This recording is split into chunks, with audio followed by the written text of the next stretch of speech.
Because sleep is something most of us do automatically, parents don't often think about the fact that they're teaching their child a skill that will stay with them for life.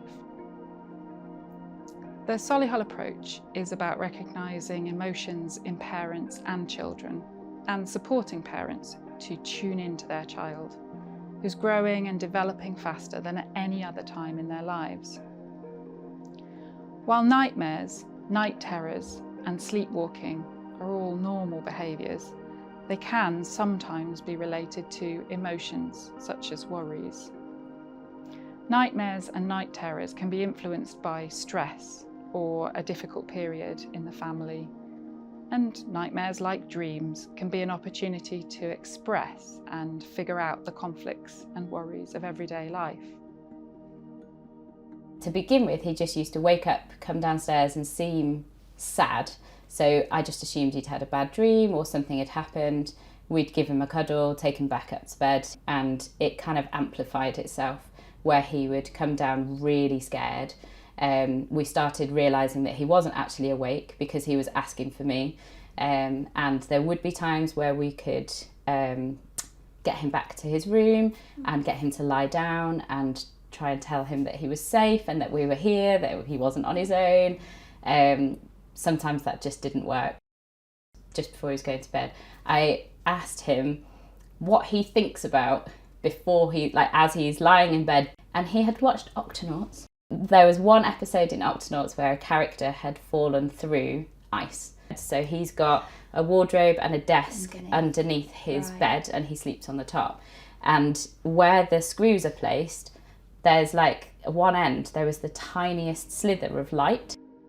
And yet it must have made some sort of connection in his mind that he decided that when he was about to go to sleep, he was lying still and he could fall through his bed.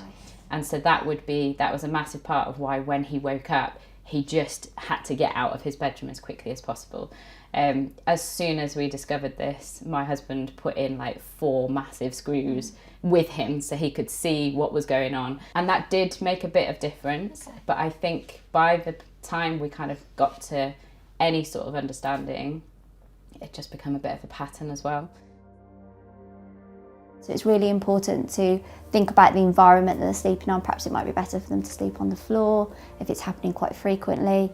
Making the home secure so they can't run out of the house. Making sure that if they are coming down the stairs, is there a stair gate that needs to be on the stairs so they can't fall down the stairs while they're running around.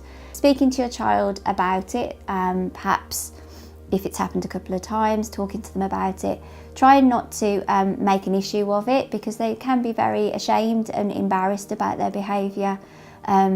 So ask them about it, and if they get upset, then don't ask any further. Just try and ignore it and not make a huge deal out of it.